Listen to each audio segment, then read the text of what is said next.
Dana White was testifying in court today, and he pretty much proved that he does nothing for the UFC anymore.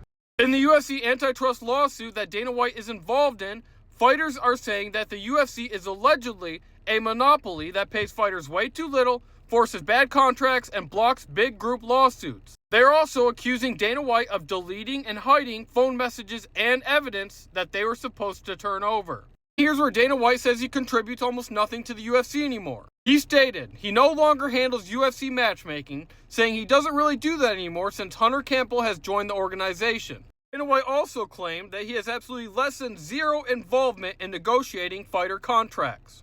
Dana White also described himself as having limited technical knowledge of his devices and testified that he wasn't personally responsible for handling backups or preserving tech-related evidence.